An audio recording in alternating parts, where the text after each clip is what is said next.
hii imetokea pia jana kwa Singida. Kwa namna ambavyo tuliutazama mchezo na picha za marejeo ambazo tumekuwa tukiziona mavideo mjongeo, kuna namna kama Singida walikuwa wananyongwa ama walinyongwa kwa namna moja ama nyingine.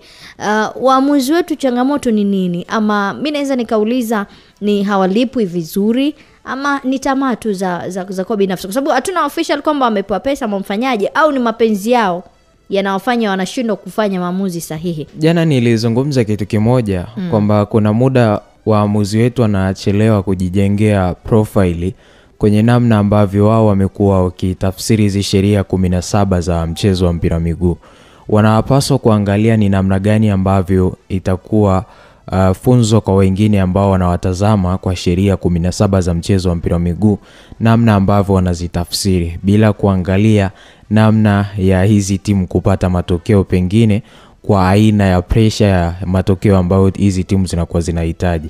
Hatuangalii yuko upande gani, wala hatuangalii ni namna gani ambavyo yeye anasimama na maamuzi yake yaliyo bora, lakini tunaangalia ule ubora wake ambao anauchezesha uwanjani. Ndicho ambacho kinamfanya watu wengi wanamzungumza kwenye ubora ambao unahitajika. Na siku zote muamuzi ambaye ni bora, profile yake inakuwa kila siku.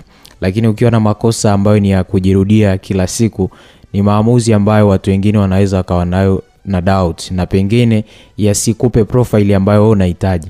Na ukiangalia profile ambayo unahitaji ni profile ambayo inaweza ikakupa level ambayo ni ya tofauti pengine na waamuzi wengine, na ikakujengea status ya kwamba huyu ni moja ya waamuzi bora Tanzania ambaye kwa sasa hivi ukienda kokote kule una uwezo wa kumtaja. Lakini ukiwa na maamuzi ambayo yanakuwa na utata, inakuwa ni ngumu zaidi mtu kukupoint kwamba wewe ni muamuzi ambaye unapaswa kuwa bora zaidi katika kila siku ama kuchezesha kwenye tournament kubwa.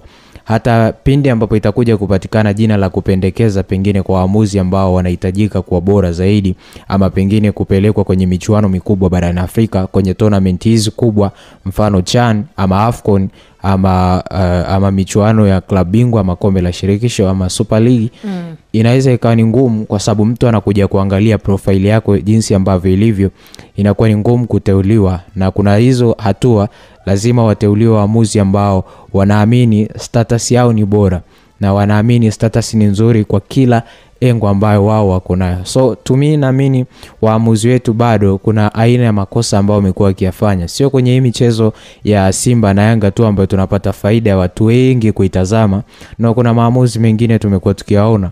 Hata JKT unakuta wakicheza na timu ambazo watu wengi wazifuatilia waangalie game zao, unakuta wanaumia. Ukiangalia kina Kagera nao wanaumia na maamuzi. So kuna muda sio tunapata faida sana ya kupata review ya kuangalia muda mwingi kurejea, kwa sababu ni Simba na Yanga wanacheza kwenye na vilabu vya aina gani. Of course ukimsikiliza mwalimu wa Singida jana, anasema kwamba timu bora imepoteza kwa timu bora vile vile. Anaamini hivyo, hana doubt na kupoteza kwake. Anaamini kwanza ni clear chance ya ni clear goal ambalo wamefungwa, lakini doubt yake kubwa unaona ni kwenye maamuzi ambayo muamuzi alikuwa amesimama nayo. Sheria 17 za mchezo wa mpira miguu zipo, na ubaya ni kwamba kila mtu anapata nafasi ya kuzipitia na kuzisoma na kuangalia, na kila zinapofanywa mabadiliko watu wanaji-update, wanaangalia nini ambacho kipi kimeongezeka, kipi ambacho kimepungua, ni namna gani ambavyo vinapaswa kutafsiri. Ndio maana wengi wanapata faida ya kuzichambua na kuzizungumzia kwamba hapa muamuzi anapaswa kwa hivi, muamuzi anapaswa kwa vile, muamuzi anapaswa kuwa kwenye hichi ama anapaswa kuamini kwenye hichi. Kuna ile ambayo sawa ambayo alifanywa. I think kwangu mimi ilikuwa ni penalty moja kwa moja, sababu haihitaji malalamishi, haihitaji hata video assistance referee kuamini kwamba hii ni penalty. Lakini kwa maono ya muamuzi alivyoona yeye, aliona kwamba hii sio penalty, pengine na jinsi ambavyo alitafsiri hizo sheria. Na tukio limetokea mara mbili. Sasa sisi tuseme tuachie kamati ya waamuzi. Utawaachia. Lakini sio tukio la kwanza. Hasa zinapokuwa mechi za Simba. Ndio maana nasema utawaachia. alafu wao wanaweza pengine wasije na majibu ya kuridhisha. Na jana nimeenda mbali hadi nimefikiria kitu kimoja. Huwa tunakaa kwenye vyombo vya habari na kuzungumza na watu wengi, tunakuwa tunazungumza na wadau wengi, huwa tunakuwa tunazungumza kila kuchao. Yani tunakuwa tunazungumza haya maamuzi huwa hayatupendezi. Haya maamuzi hayaji, lakini hatujawahi kuona suluhisho la kilio chetu ambacho huwa tunalia kila siku kwa watu mbalimbali kuhusiana na hichi ambacho kinakuwa kinatendeka, kwamba mwisho wa haya makosa ya kujirudia yanakuwa ni nini? Sababu ama kuna wao wanufaika na wale ambao si wanufaika, wote wanakuwa ni daraja moja. Yani kama wako daraja moja sawa, lakini kama kuna timu inakosa kitu kwa sababu ya makosa ya mwamuzi, maana yake unaenda kumkandamiza. Sasa kuna muda hatuna haja ya kupiga tena kelele kwa maamuzi ambao mwamuzi anatoa uwanjani na hayafevi timu. Sababu kama leo tutazungumza makosa hayo, lakini next game tutaiona kwa Yanga, next game tutaiona kwa Simba, hatutaiona kwa Azam, pengine tutaiona kwa Azam.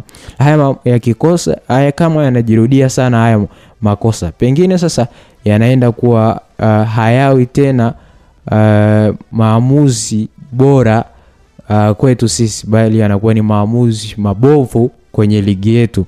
Na tunakuwa tunapata matokeo kwa asilimia naweza wasema 15 ya matokeo ya timu nyingine ambazo labda pengine ni title contender ama ziko kwenye challenge contender ama ni minimum ambazo zipo tu kwa ajili ya kupambana. Hizi zinakuwa asilimia 15 zinaweza zikawa zimepata matokeo kutokana na faida ya maamuzi ambayo mwamuzi anatoa. Lakini kama mwamuzi yuko fair, maana yake kila mtu anapata matokeo kutokana na ubora wa timu yake ambayo anakuwa nao uwanjani. Sawa, tutaangazia hilo ama hilo tumeliangazia, na mimi niseme ama cha kushauri tu bodi ya waamuzi na jambo la kufanya. Unajua imekuwa ni kama ile kauli ya kivyo vyote lazima tushinde. Kwa sababu jana ilikuwa ni mechi nzuri sana kwa vilabu vyote, na tuliona ushindani ambao Singida ulionyesha, na wakati mwingine inakatisha tamaa pale ambapo timu inakuwa inapambana, lakini inapokutana na timu ambayo kidogo inajiweza zaidi kimaslahi inakuwa ni changamoto. Sisi tunavyotazama tunaona kama vile kuna jambo, kwa sababu uwezekani mtu anatokea mechi mbili alafu ukijaribu kuangalia wala malesmen venye wanakaa pale eneo la makocha, anakaaga lesmen wa kiume, alafu lesmen wa kuwakataa vitu wa kike anakaaga upande huu mwingine. Wanaposema wana balance, ni sawa tukatai, lakini tucheze free. Wanasemaga positive, be fair, be positive. Iwe hivyo hata kwa waamuzi pia, kwa sababu inakuwa ni kama tunarudishana nyuma.